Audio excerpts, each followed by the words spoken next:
병원은 어떤 곳입니까?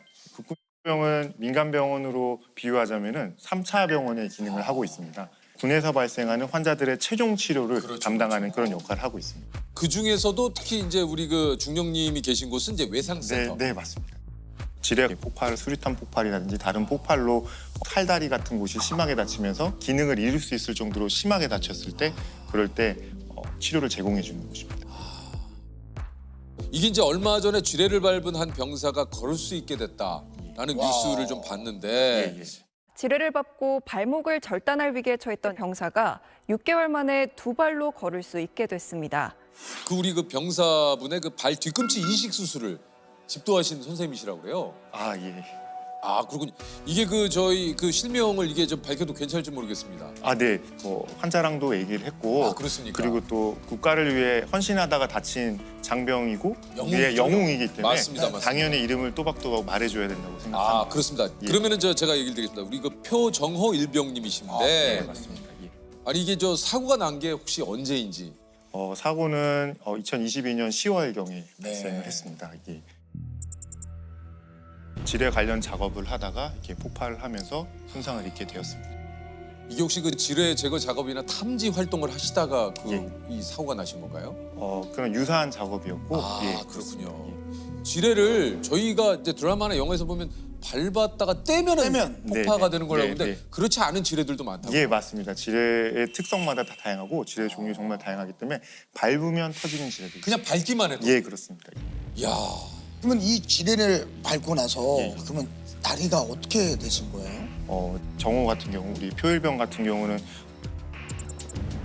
환자 헬기 통해서 내원했고 소생실에서 환자를 처음에 봤습니다. 근데 너무 애뜨게 생겼는데 발에 이제 칭칭칭칭 감고서 이제 피가 이렇게 묻어 있는 그런 붕대를 감고 왔었고 뒤꿈치 쪽에 심하게 산산조각 나 있었고 형체를 알 수 없었던 상태였습니다. 그래서 2차 감염이 될 경우에는 다리 절단뿐만 아니고 그 절단조차 늦어질 경우에는 환자가 사망에 이를 수도 있습니다. 예. 그래서 처음에는 절단을 고려했었는데 이제 환자 발가락 쪽에 형체가 있고 온기가 있고 환자가 발가락을 움직이고 아 발가락이. 예, 뒤꿈치 쪽으로 심하게 다치게 돼서 발가락 쪽이 좀 살아 있었고 그리고 환자가 정말 간절하게 자기 다리를 살리고 싶다, 그러니까 자기가 걷고 싶다 이런 그게 느껴졌기 때문에 그냥 무모하지만 어떻게든 이 다리를 살려보겠다라고 결심을 하게 됐었고요. 사실 지뢰 환자들이 특히 저는 제 가슴이 아프거든요. 이게 본인이 예상할 수가 없잖아요. 그리고 사실 20살 막 넘은 애들이잖아요.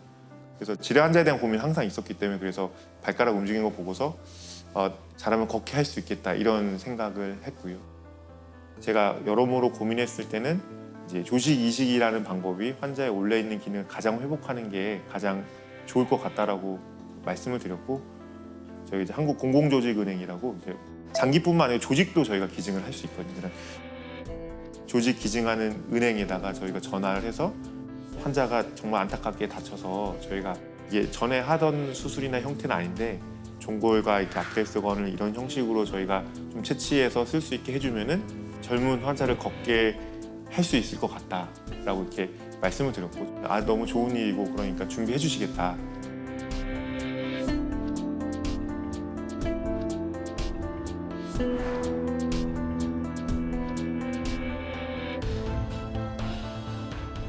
어떻습니까? 이거 사실 판단하기가 예. 이렇게 결정을 했지만 좀 두렵거나 하진 않으셨어요? 당연히 엄청 두려웠습니다. 당연히 일단은 보통 지뢰 환자에서는 대부분은 절단으로 이어지거나 하게 되는데 다른 분들이 가보지 않은 길을 선택하고 그거를 환자 보호자분과 상의해서 끌고 가는 치료 과정에 대한 두려움도 있었고요.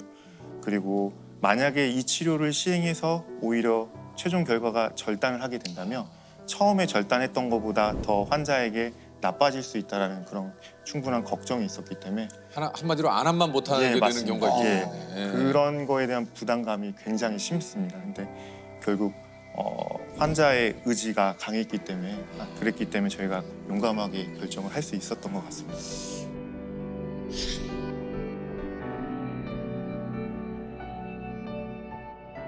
이제 마지막 수술은 저희가 끝나고 나서 한 70일 정도 경과됐을 그때쯤이고요. 기억하기에 같이 이제 운동을 시키려고 갔는데 낮에 한번 목발을 떼보고 걸어봤는데 혼자 쓸 수도 있고 좀 걸을 수 있을 것 같다 이렇게 말을 줘서 한번 걸어보겠니? 예, 그렇게 했었고 그래서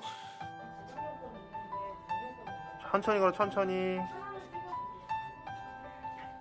정면 보고 천천히 걸어 왼발을 높게 들어 정우야 왼쪽 무릎을 의식적으로 높게 들어 그래야지 나중에 오른쪽에도 힘이 생겨 무릎을 좀 더 알았지?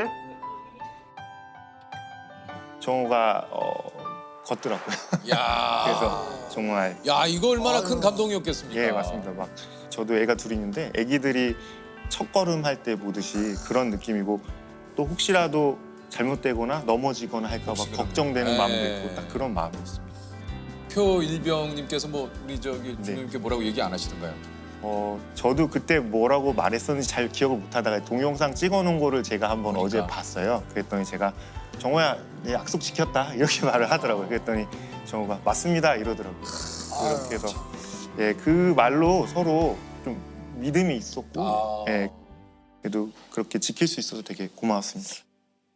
이게 그 사람만 있으면 된다고 생각하셨다는 그 표일병님의 그 어머님 인터뷰가 네, 네. 굉장히 또 좀 가슴을 저릿하게 네. 했는데 예. 사람만 있으면 됐다는 생각이었고 이제 애가 한 열 몇 시간 수술 받고 나서는 선생님이 이제 목숨은 괜찮다. 이 부모님도 처음에는 아까 얘기하신 대로 좀 수술하는 걸 좀 불안해하셨다 그래요. 예, 저는 당연하다고 생각하고요. 일단은 제가 처음에 수술 들어가기 전에 너무 응급한 상황이기 때문에 전화로 만약에 수술이 빨리 끝나면은 다리를 자르는 거고 수술이 길면은 내가 다리를 살리는 수술을 하는 거니까 수술이 너무 길더라도 걱정하지 마시라고 불안해하지 하고 마셔라. 예, 그렇게 하고 수술 들어갔었고 1차 수술 끝나고 이제 보호자분 얼굴은 처음 뵙게 됐습니다.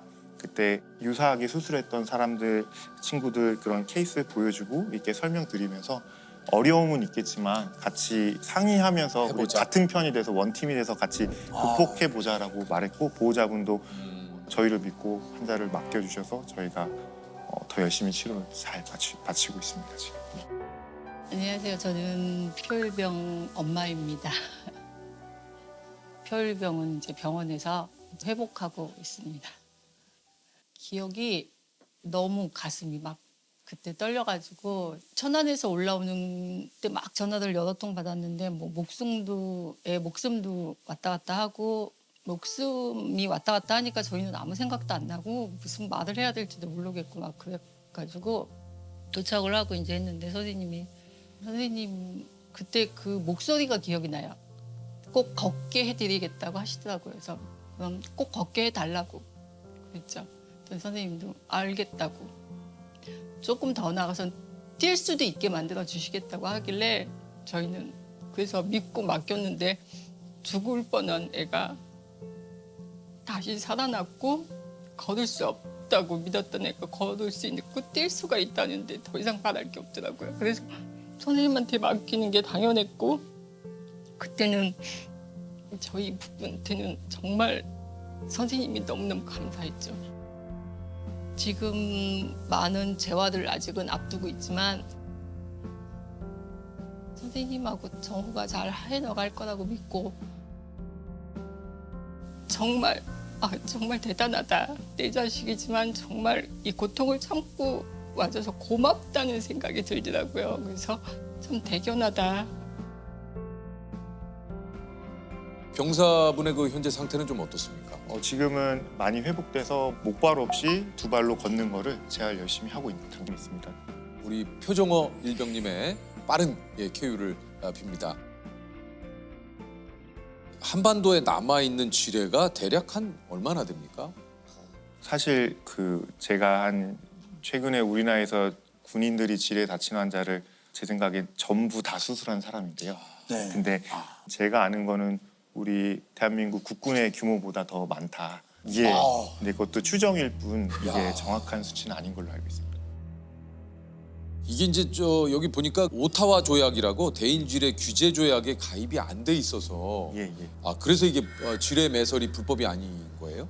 예, 어쨌든 우리나라는 지금 휴전 상태, 휴전 국가이기 때문에 그렇군요. 예, 보통 이제 우리 구러시아 네. 소련 쪽 그쪽에서는 이제 PMD 계열의 지뢰를 많이 쓰는 걸로 알고 있고요. PMD 그냥 계열. 이름입니다. 아, 예. PMD라. 예, 그리고 미국 쪽과 가까운 동맹국들 쪽에서는 이제 M 계열의 지뢰를 많이 쓰게 되는데 PMD 계열 쪽은 보통 우리가 장양량이라고 해서 폭발의 힘을 표현할 때 에너지의 힘을 화약의 양으로 표현하게 되는데요. 북한 쪽 지뢰는 통상적으로 PMD 계열은 한 200g 이상의 수준으로 알려져 있고요. 우리나라 지뢰는 한 20g 정도 수준으로 알려져 있습니다. 그래서 200g 이면 예, 그런 차이가 이제 발생할 수 있고 이게 그 목함지뢰라는 것이 그 이제 소위 말해서 금속 재질이 아니기 때문에 탐지도 또 굉장히 좀 어려워. 예, 맞습니다. 아, 예, 그렇군요. 지뢰는 원래는 탐지가 가능하게 금속을 넣게 돼 있는데 아, 원래는 예, 근데 아, 대부분 플라스틱이라든지 아니면 나무로 만들고 그렇게 해서 어려움이 있습니다. 아, 이게 참 진짜 이렇게 얘기를 들으니까 지뢰가 어디 있는지가 이게 참 또 맞습니다. 다 알 수가 없잖아요. 예, 이게. 맞습니다.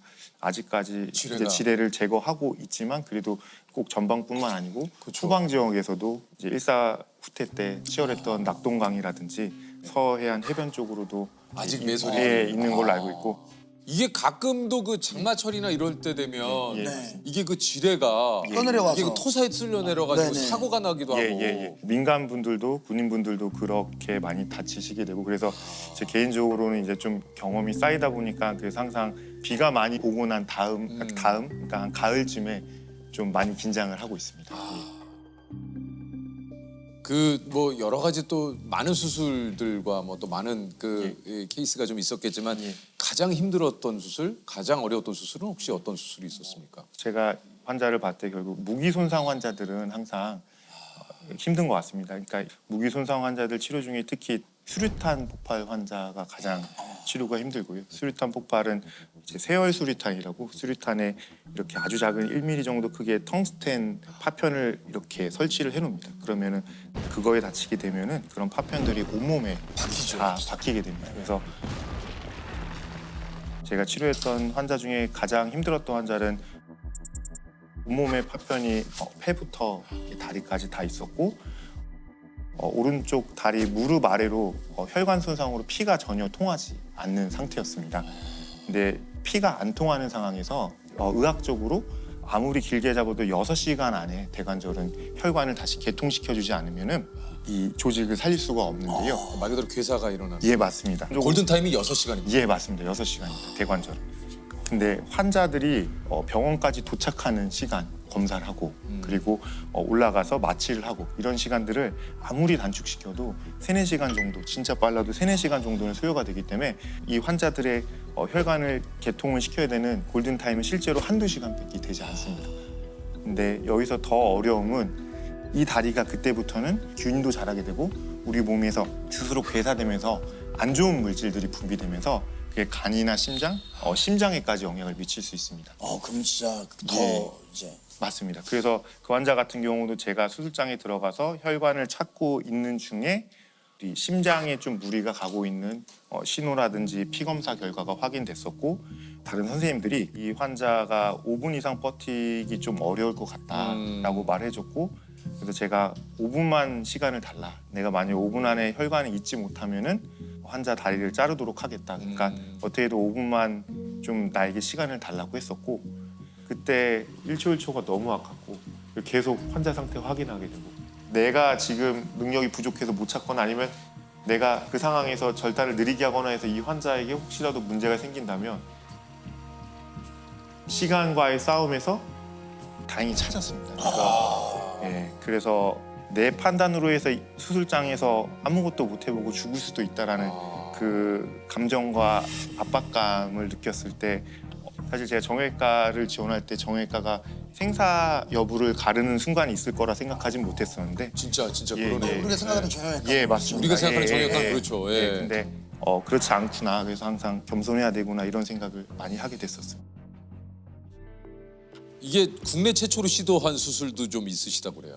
네. 그 스위스에 제가 잠깐 일주일 정도 심포지움 학회 같은 거 공부를 갔을 때 그 미군 군의관이 강의를 하는데 거기서 수액질을 이용해서 혈관을 이어서 팔 다리를 살리는 걸 보고서 저렇게 수술장에서 실제로 이용하면 좋겠다 해서 예전에 그 차량을 후진 유도를 하다가 팔이 껴서 위팔 쪽에 이제 혈관과 신경이 다쳤던 환자가 있었고,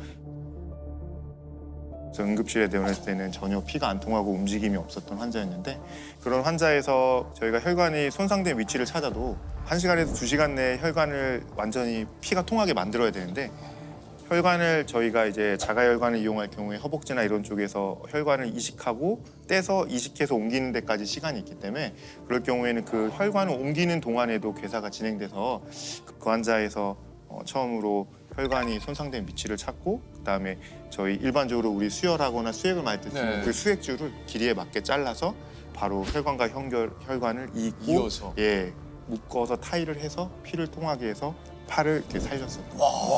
예. 우리가 그 수액을 맞는 수액 줄로. 네, 맞습니다. 그냥 일반적인 수액줄입니다. 지금 말씀하신 그분께서는 지금 경과가 어떻습니까? 지금 손은 움직일 수 있고 어깨를 어머나. 움직일 수는 있는데 팔을 구부릴 수 없어서 굉장히 힘들어했습니다. 그래서 네. 저한테 어떻게든 좀 팔을 구부리고 싶다라고 계속 의견을 말해서, 그 친구도 똑같이 공공조직에 기증받은 그런 조직을 이용해서 근육을 재건해주는 수술을 통해서 이제 팔을 구부릴 수 있게 해줬습니다. 이야. 구부려봐. 팔꿈치 왼쪽. 좀 올려야 돼. 근데 이쪽으로 이렇게 그래. 올려야 돼. 어쨌든 하면 요 정도까지 하고 다시 또 팔 내려봐. 쫙 펴봐. 기억에 남는 또 환자가 또 좀 있으시다 그래요. 제가 초창기에 수술을 할 때였는데요. 환자가 휴가 중에 이제 높은 건물에서 떨어지면서 허리 쪽에 신경이 이제 문제가 생겨서 발목을 전혀 움직일 수 없었던 상태였습니다. 그래서 큰 규모의 병원에서, 굉장히 유명한 병원에서 걷기는 힘들 것 같다라고 이렇게 결론을 내려서, 저희가 이제 그런 환자들은 의무 조사라는 걸 해야 됩니다. 이게 급수를 매겨서 그 친구들이 나중에 적절한 사회생활을 할 수 있도록 보상과 관련된 그런 급수를 매겨서 나중에 하는 그런 절차가 있는데요. 그 친구가 그런 의무조사를 목적으로 저희 병원에 입원해 있었고, 그 중에 이제 관련해서 저희한테 컨설트가 왔었습니다. 그래서 어머니랑 이야기를 하는데, 제가 뭔가 걷게 해줄 수 있을 것 같은데 걷지 못한다고 듣고 있었고, 환자는 원래 축구 선수를 꿈꾸던 젊은 아이였는데 거의 누워 지내다 보니까 엉덩이에 굉장히 큰 욕창이 있었고, 보호자분도 경제적으로 어려운 상황이었는데 환자 옆에 있어야 되다 보니까 이제 가정 자체가 많이 흔들리고 있었던 상황이었습니다. 그래서 보호자분께 제 생각에는 이렇게 하면 우리 같이 극복할 수 있을 것 같은데, 보호자분이랑 환자분이 용기를 낸다면 나도 같이 용기를 내겠다, 이렇게 설명을 드렸고, 보호자분이 정말 고민하시다가 해보자라고 하셨었고, 그래서 금속정을 이용해서 정강이부터 이제 발 뒤꿈치까지 하나로 유압을 하는 수술을 시행했고, 그렇게 해서 환자가 다시 걷게 됐습니다. 그래서 그 친구가 전역하고 나서 운전면허도 따고 취직도 하셨어요. 취직도 했습니다. 그래서 다시 사회로 돌아가서 굉장히 기억에 남고, 그때 환자 포기하지 말자, 쉽게 포기하지 말자, 그 생각 다시 한번 했다. 이거야말로 진짜 환자분의 입장에서는 기적과도 같은 일 네, 아니겠습니까? 맞습니다. 야.